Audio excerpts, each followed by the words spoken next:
नमस्कार, मैं हूं भावना शर्मा और आप देख रहे हैं आवाज इंडिया न्यूज का खास प्रोग्राम। भी आते हैं, सुप्रीश चौहान भी हैं। मैं आमंत्रित करता हूँ आदरणीय सुप्रीश जी, आप मीडिया को संबोधित। धन्यवाद सोनी भाई, मंच पर बैठे बेअतुल भाई, मेरे साथी सब लोग यहाँ पर और पत्रकार बंधुओं, आपको मेरा नमस्कार। दो महत्वपूर्ण मुद्दों को मैं प्रोमिनेंटली टच करना चाहती हूँ। एक महिला हूं तो महिलाओं की बात करनी इस मंच से जरूरी है, और दूसरा मैं ओल्ड पेंशन स्कीम पर जरूर बात करना चाहती हूँ क्योंकि उसमें मेरी बड़ी श्रद्धा है। हम राजस्थान में सरकार में हैं, हमारा एक काम का ट्रैक रिकॉर्ड रहा है, हमने जी तोड़ मेहनत करी है और बड़ी शिद्दत से ईमानदारी से काम किया है और उसी के बूते पर आज जनता से वोट मांग रहे हैं। हम भटकाने वाले मुद्दों पे बात नहीं कर रहे हैं, हम अनर्गल आरोप नहीं लगा रहे हैं, हम सरकार में हैं, हमने काम किया है, अपना रिपोर्ट कार्ड दिखा रहे हैं और जनता से पूरी ईमानदारी से उस काम के बल पर वोट मांग रहे हैं। अन्यथा मैं करीब 28 दिन मध्य प्रदेश में थी, भाजपा की सरकार वहां पर 18 साल से, अपने काम पर नील बटा सन्नाटा, कोई चर्चा ही नहीं थी। तो मुझे ऐसा लगता है कि राजस्थान की कांग्रेस सरकार ने अशोक गहलोत जी के नेतृत्व में बेहतरीन काम किया है। हर तबके के लिए किया है, हर वर्ग के लिए किया है, हर उम्र के लिए किया है, हर समुदाय के लिए किया है, हर जाति के लिए किया है, और हम डंके की चोट पर अपना काम करके जनता से पुनः आशीष मांग रहे हैं कि उस काम को बढ़ा सके। लेकिन भारतीय जनता पार्टी के लोग क्योंकि यहां पर आकर भ्रांतियां फैलाते हैं, क्योंकि यहां पर आकर तुष्टिकरण करते हैं, क्योंकि यहां पर आकर अनर्गल आरोप लगाते हैं, तो उन आरोपों का भांडा फोड़ करना भी उतनी बड़ी जिम्मेदारी है जितनी बड़ी जिम्मेदारी है काम करना। और महिला विशेष पर मैं जरूर दो शब्द बोलना चाहती हूं। आप हाथरस की बात कीजिए तो राजस्थान याद दिलाते हैं, आप लखीमपुर की बात कीजिए तो राजस्थान याद दिलाते हैं, आप उज्जैन महाकाल की नगरी में एक अबोध बच्ची के साथ जघन्य अपराध की बात कीजिए और मुख्यमंत्री के 1500 रुपए देने की बात कीजिए तो राजस्थान याद दिलाते हैं। आप उन महान खिलाड़ियों की बात कीजिए, इस देश की सबसे होनहार बेटियां और ब्रजभूषण शरण सिंह को संरक्षण देती सरकार की, तो राजस्थान याद दिलाते हैं। किस मुंह से ये राजस्थान याद दिलाते हैं? मैं आज इस मंच से सवाल ये पूछना चाहती हूं, क्योंकि आंकड़े सत्य बोलते हैं और आंकड़ों को आज तक भारतीय जनता पार्टी झुठला नहीं पाई है। आप किस मुंह से राजस्थान की बात करते हैं? असलियत तो यह है कि राजस्थान में बलात्कार की सजा का प्रतिशत 48% है, जबकि नेशनल एवरेज मात्र 28% है। असलियत यह है कि महिला अत्याचार के मामले में सजा का प्रतिशत राजस्थान में 45% है और राष्ट्रीय एवरेज 26% है। असलियत यह है कि महिला अत्याचार के मामले में पेंडेंसी मतलब निलंबित मामले राजस्थान में प्रतिशत है 9% और राष्ट्रीय एवरेज है 31%। तो किस मुंह से आप बात करते हैं महिला अत्याचार की राजस्थान में? यहां पर अनिवार्य एफआईआर है और उसके बाद भी 1 लाख प्रति अत्याचार के अगर मामले देखिए तो हम इनकी सरकारों से बहुत पीछे हैं। मुझे ऐसा लगता है किसी भी महिला, किसी भी लड़की, किसी भी स्त्री के साथ अगर कोई अपराध होता है, उसकी इज्जत लुटती है, तो वो सभ्य समाज के नाम पर धब्बा है। लेकिन उसके बाद कानून क्या काम करता है, सरकारें क्या करती हैं? क्या आरोपियों को संरक्षण देते हैं या उनके साथ खड़े हो जाते हैं? यह अंतर राजस्थान की कांग्रेस सरकार और भाजपा की अन्य राज्य सरकारों में है।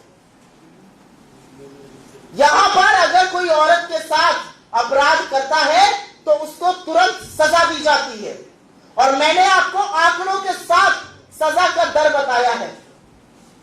अगर भाजपा के अंदर हिम्मत है तो आए किसी भी मैदान में, किसी भी जगह, किसी भी वक्त, किसी भी दिन एक डिबेट कर ले, महिला सम्मान में एक शब्द बोलने लायक रह नहीं पाएंगे। तो मैं ये पूछना चाहती हूं, मैं पूछना चाहती हूं जो लोग 2:30 बजे रात को एक बच्ची जिसके साथ जघन्य अपराध हुआ उसको उसके माता पिता के बगैर फूंक देते हैं हाथरस में, वो किस मुंह से महिला का नाम लेते हैं? इस देश की सबसे होनहार बेटियां जिन्होंने गर्व से हमारा मस्तक ऊंचा किया, वो कहती है एक आदमी ने यौन शोषण किया, उसको मोदी जी गोदी में बिठाते हैं। ये किस मुंह से महिला सम्मान की बात करते हैं? एक बच्ची जिसके साथ जघन्य अपराध होता है, मध्य प्रदेश के जाते हुए मुख्यमंत्री उसको 1500 रुपए देते हैं। ये किस मुंह से महिला सम्मान की बात करते हैं?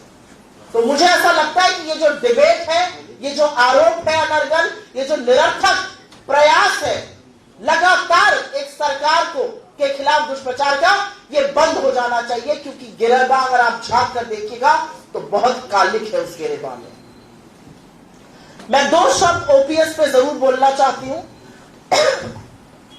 क्योंकि परिवार में बहुत लोग नौकरी में कार्यरत रहे और मुझे लगता है कि ओल्ड पेंशन स्कीम या पुरानी पेंशन स्कीम, पुरानी पेंशन योजना, ये वक्त की मांग है, ये लोगों की मांग है कि आप उसको बहाल कीजिए।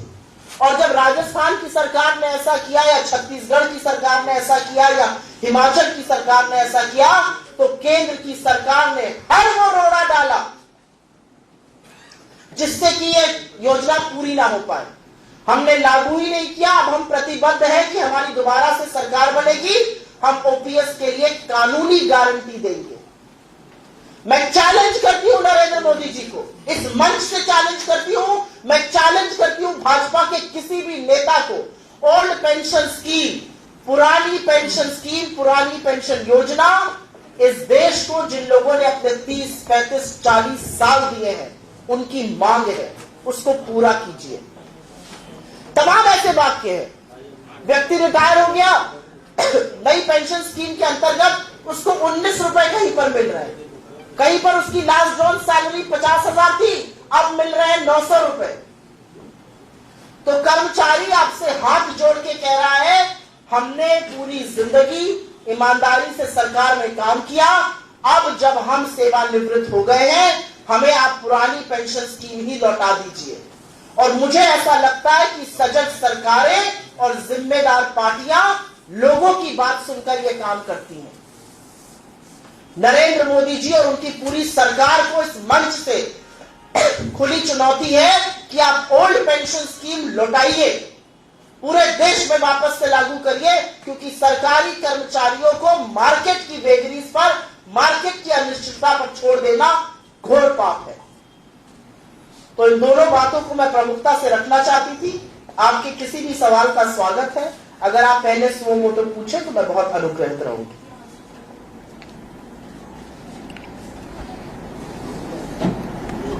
ओपीएस ब्रेन चाइल्ड तो कांग्रेस का ही माना जाता है। ओपीएस के समय इसकी पहचान की गई, कानून लागू बाद में की गई। एनपीएस हमने जब इसको लागू किया था तो मार्केट की नहीं, इसको शुरू किया था अटल बिहारी वाजपेयी जी की सरकार ने। सरकारी चीजें लगातार होती रहती हैं, उसकी एक कंटिन्यूटी होती है, उसकी एक नियमितता होती है, तो ये लागू हुआ। लेकिन मुझे ऐसा लगता है कि आज लोगों की डिमांड बदल गई है, जमीनी हकीकत बदल गई है। मार्केट की अनिश्चितता पर, सेंसेक्स की अनिश्चितता पर आप लोगों के भविष्य को नहीं छोड़ सकते हैं। बहुत सारी ऐसी चीजें हैं जो जब सरकारें करती हैं और उसका दुष्परिणाम दिखता है तो सरकार उस निर्णय को वापस लेती है। मोदी जी को भी तो नाक रगड़ के काले कानून कृषि के वापस लेने पड़े थे। जिस जीएसटी को वो गलत कहते थे उस जीएसटी का समर्थन करना पड़ा। जिस खाद्य सुरक्षा बिल को वो गलत कहते थे, उसकी पुरजोर विरोध करते थे, आज उसके समर्थन में खड़े और सीना ठोक के कहते हैं लोगों को फ्री राशन बांट रहे हैं। तो मेरा अपना मानना यह है कि जिस पेंशन स्कीम की आप बात कर रहे हैं, आज की जमीनी हकीकत यह है कि सरकारी कर्मचारी जो सेवानिवृत्त हो चुके हैं वो कह रहे हैं हमें नई पेंशन स्कीम नहीं चाहिए, हमें ओल्ड पेंशन स्कीम आप बहाल करिए। और सजग सरकारें और जो पॉलिटिकल पार्टीज लोगों के मन की बात सुनती हैं, अपने मन की बात नहीं थोपती, वो इसको जरूर करेंगी। हमारी 3 सरकारों ने किया है। यहां सरकार बनेगी, हम कानून बनाएंगे, इसका कानूनी गारंटी देंगे और आज मुझे ऐसा लगता है कि देश के हर कोने में ये मांग है। आप, मेरा गृह राज्य उत्तर प्रदेश है, उत्तर प्रदेश में आप कहीं भी चले जाइए, अगर नंबर 1 डिमांड कोई है तो वो पुरानी पेंशन स्कीम है। सुप्रिया जी, क्या चुनाव सिर्फ आरोप और प्रत्यारोप के ही रह गए? चुनाव रह गया है। अपने काम जिस भी सरकार ने किए हैं उसको जनता के समकक्ष रखिए, जनता के समक्ष रखिए और जनता से उसका आकलन करके वोट मांगिए। ये काम हम राजस्थान में कर रहे हैं, ये काम हमने छत्तीसगढ़ में किया। हमने काम किया अपने मैनिफेस्टो के, अपने वचन पत्र के, अपने शपथ पत्र के 97 से 98% काम पूरे किए और पूरी ईमानदारी से जनता को जाकर वो रिपोर्ट कार्ड दिखाया और कहा ये किया है, अब आगे आप आशीष दीजिएगा तो और करके दिखाएंगे। चुनाव इस बात पर टिका होना चाहिए। जो सरकारें काम नहीं करती हैं, और उसमें से अधिकांश भारतीय जनता पार्टी की सरकार है, जो सरकारें काम नहीं करती हैं वो जाकर चुनाव में, क्योंकि रिपोर्ट कार्ड नीलबटा सन्नाटा होता है, तो अनर्गल आरोप, मनगढ़ंत कहानियां, तुष्टीकरण, हर वो चीज करती है जिससे चुनाव का मुद्दा भटके। और मुझे ऐसा लगता है कि जनता बड़ी सजग है। कमर तोड़ महंगाई जनता झेल रही है, बेरोजगारी जनता झेल रही है, और फिर जनता को आप जाके कोई दूसरा झुंझुना पकड़ाइए, जनता पकड़ना नहीं चाहती है। असलियत यह है कि राजस्थान एक मॉडल स्टेट है। राजस्थान में अगर महंगाई से जूझने की बात हो तो जो राहत रिलीफ कैंप लगाए गए, जो अन्नपूर्णा योजना शुरू की गई, जो 500 का सिलेंडर राजस्थान ने देना शुरू किया, आज उसकी गूंज हर प्रदेश में है। मैं तो देख रही हूं भाजपा और खुद नरेंद्र मोदी की गारंटी वाले जो वचन पत्र छत्तीसगढ़ और मध्य प्रदेश में मैंने देखे, उसमें 500 के सिलेंडर की बात हो रही है। अरे मान्यवर, इस देश के प्रधानमंत्री हैं आप, 1 मिनट में चाहिए सारे देश में 500 का सिलेंडर कर दीजिएगा। 10 राज्यों में सरकार है आपकी, चुनौती से कहती हूं, एक राज्य में ओपीएस और 500 का सिलेंडर देकर दिखाइए, नहीं देकर दिखा पाएंगे। असलियत यह है कि राजस्थान की जो 25 लाख की चिरंजीवी बीमा योजना है वो इतनी उत्कृष्ट योजना है कि अगर हमारी, और जब बनेगी सरकार अन्य राज्यों में, तो हम उसको जरूर कार्यान्वयन करने की कोशिश करेंगे। हमारी 2024 में दिल्ली की सरकार बनेगी, हम उसको नेशनल स्कीम बनाएंगे। राजस्थान में जो गोधन योजना हुई, जो 40,000 रुपए दिए गए पशुओं का बीमा करने के लिए, जिससे लंपी जैसी बीमारियों से एक रिंग फेंसिंग हो सके किसानों की, किसानों को बचाया जा सके, वो उत्कृष्ट योजना है। राजस्थान पहला राज्य बना जहां पर इंदिरा गांधी शहरी रोजगार योजना के अंतर्गत 125 दिनों की गारंटी दी गई। मनरेगा का दिन 100 से बढ़ा के 125 किया गया। तो मुझे लगता है कि राजस्थान में उत्कृष्ट काम हुए हैं और उन कामों को आगे बढ़ाने के लिए जनता जरूर और पुनः अपना आशीर्वाद हमें देगी। सुप्रिया जी, आप ओपीएस, एनपीएस, सस्ता गैस सिलेंडर ये सब कर रहे हैं और मोदी उदयपुर आते हैं तो कन्हैयालाल का जिक्र होता है, अमित शाह अजमेर आते हैं तो कन्हैयालाल का जिक्र होता है, कन्हैयालाल का पोस्टर वो है, इसका कोई जवाब है? इसका एक जवाब है कि आतंकवाद के पीछे छुपने वालों को जनता सबक सिखाएगी। असलियत यह है कि कन्हैयालाल हत्याकांड एक सभ्य समाज के नाम पर धब्बा है। असलियत यह है कि कन्हैयालाल के हत्याकांड के 4 घंटे के अंदर उनके अपराधियों को पकड़ा गया। कन्हैयालाल के दोनों लड़कों को सरकारी नौकरी दी गई और 50 लाख की आर्थिक मदद दी गई। असलियत यह है कि उनको पकड़ के फास्ट ट्रैक कोर्ट ही नहीं दिया गया, मामला एनआईए तक पहुंचा। आज एनआईए उस पर 2.5 साल से क्यों बैठी हुई है? 1.5 साल से आज एनआईए उस पर क्या तफ्तीश कर रही है? उनके कबूलनामे हैं, सारा वीडियो है, उन लोगों ने जहां जहां कबूल किया अपना अपराध वो सब है। एनआईए उस पर क्या कर रही है आज मैं ये जानना चाहती हूं। आप आतंकवाद पर अपनी राजनीतिक रोटियां सेकिएगा। ये कितना घटिया और कितना शर्मनाक बात है, ये राजस्थान का बच्चा बच्चा जानता है। और असलियत यह है कि वो दोनों अपराधी, वो दोनों आरोपी भाजपा की माइनॉरिटी सेल के सदस्य थे। उनकी तमाम बड़े भाजपा नेताओं के साथ फोटो है, उनको माला पहनाते हुए फोटो है भाजपा नेताओं की। तो भाजपा पहले आतंकवाद को पनपने देती है और उसके बाद एक निम्न स्तर की गंदी घिनौनी राजनीति करती है। मुझे ऐसा लगता है कि कन्हैयालाल हत्याकांड में जो कांग्रेस की राजस्थान सरकार ने किया, एक बहुत बड़ी अनहोनी और घटना को और बड़ा बनने से बचा लिया। सुप्रिया सिन्हा जी, मैं महेश शर्मा। अभी राजस्थान में कांग्रेस की 5 साल से सरकार है जी सर, और आपने नरेंद्र मोदी को और केंद्र की सरकार को कटघरे में रखा। इसी तरह 2018 में जब चुनाव थे तो यहाँ पे पवन खेड़ा, पी चिदम्बरम साहब आए थे और उन्होंने उस समय जो बीजेपी की सरकार थी उसमें अरबों रुपए के घोटाले के आरोप लगाए थे पूर्व मुख्यमंत्री वसुंधरा राजे के ऊपर।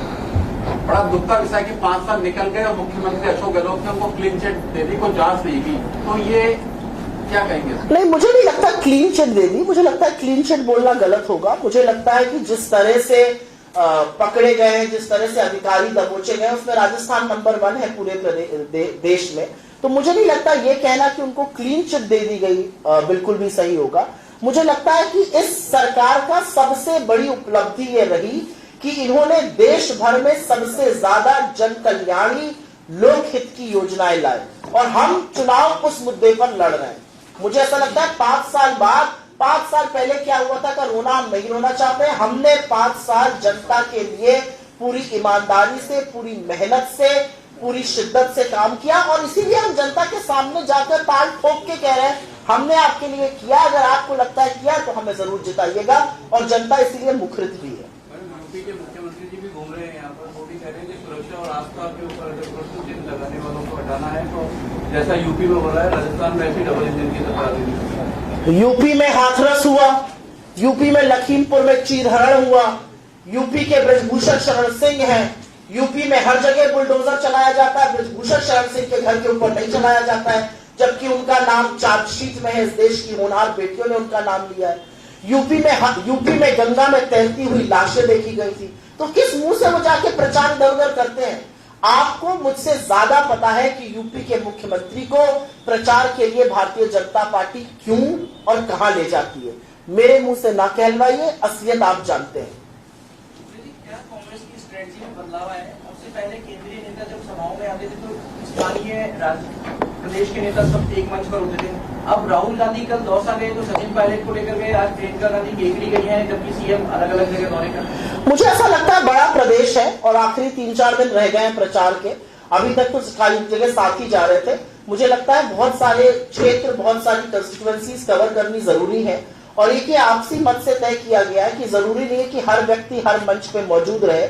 अगर कहीं पर मुख्यमंत्री की सभा लगी हुई है तो वो अपनी सभा में जाए, शीर्ष नेतृत्व अगर कहीं सभा कर रहा है तो वो करेगा। मुझे नहीं लगता ये कोई इशू भी है।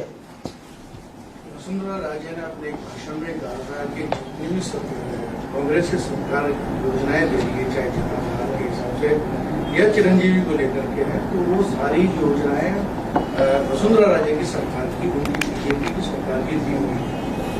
उसी को नाम बदल करके ये योजनाएं कांग्रेस जनता को लुभानी।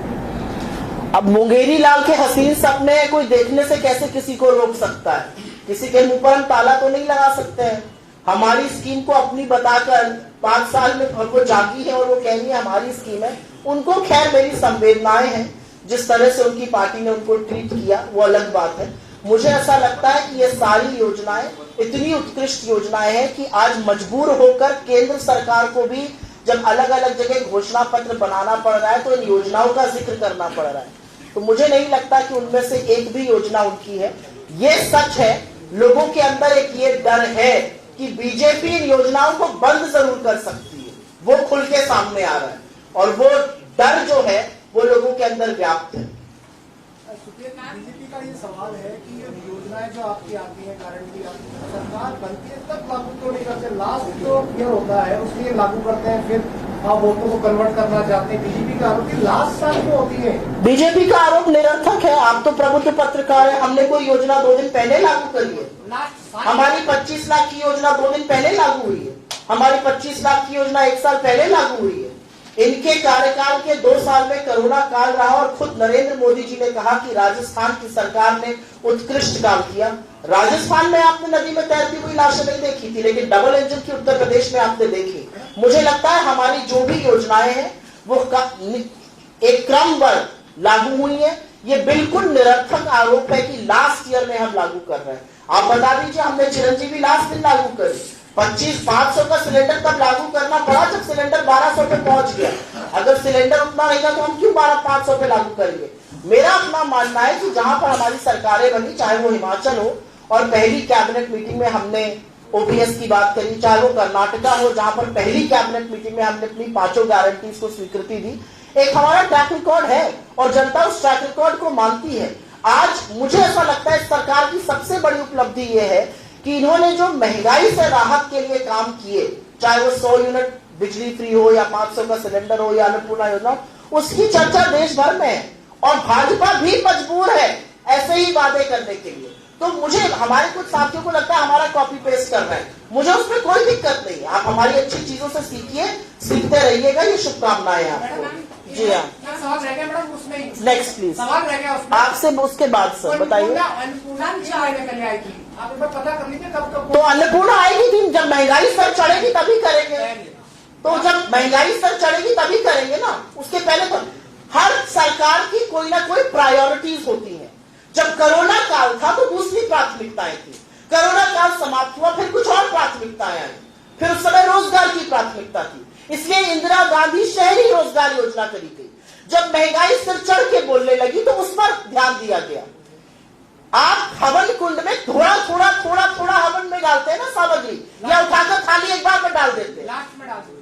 नहीं, हमारे यहाँ थोड़ा डालने की, हमारे धर्म में थोड़ा डालने की प्रथा है और वैसे ही हवन होता है, वैसे ही सरकारें चलती हैं। बताइए मैम, कांग्रेस जातिगत जनगणना करवाना चाहती है, इससे पहले बिहार में हुई थी, अभी राजस्थान में, अब क्यों जातिगत जनगणना करवाना चाहती है? पिछले 5 साल से तो राजस्थान में कांग्रेस है ना, पहले ये ख्याल क्यों नहीं आया?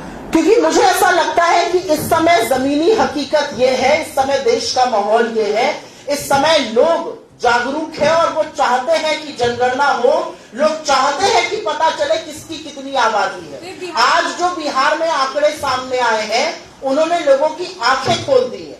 84% लोग बिहार में, और ये जनगणना नहीं है, जातिगत सर्वे होता है, स्टेट्स जब करती है, जनगणना करने का काम सिर्फ केंद्र सरकार का होता है, हम भी यहाँ पे सर्वे करेंगे। लोगों की आंख खुली रह गई है। 84% लोग आदिवासी हैं, दलित है और पिछड़े वर्ग के हैं और उनका प्रतिनिधित्व बिल्कुल शून्य है।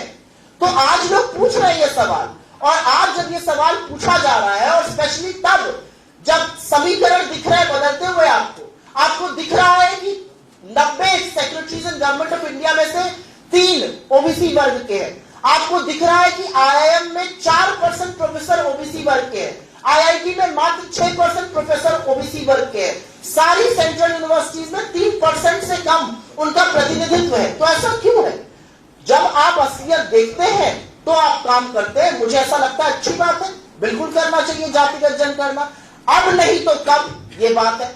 ऐसे तो देखिए, जो आपका सवाल है ना, ऐसे तो हर चीज को पूछा जा सकता है, अभी क्यों कर रहे हैं, पहले क्यों नहीं हो गई।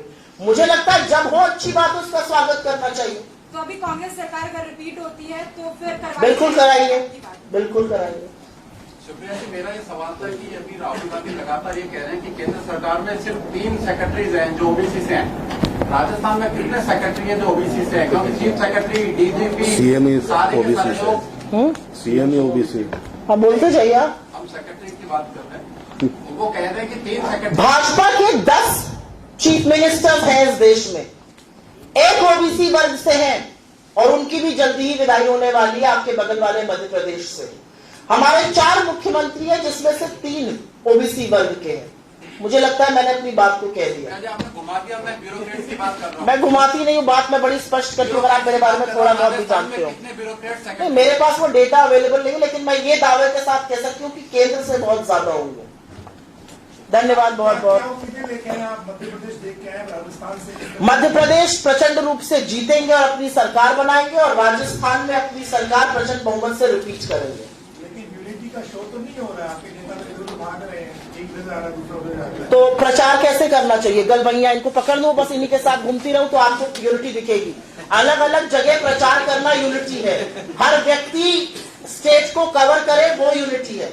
आप लोगों को लगता है फेविकोल से जुड़ जाए तो वो यूनिटी हो जाएगी, वो मूर्खता हो जाएगी। मुझे ऐसा लगता है हमें नहीं लगता, जनता को लगता है एक साथ आएंगे तो उसका असर होता है, हमें नहीं लगता। सब जगह प्रचार, हर जगह प्रचार करना जरूरी है। धन्यवाद, थैंक यू।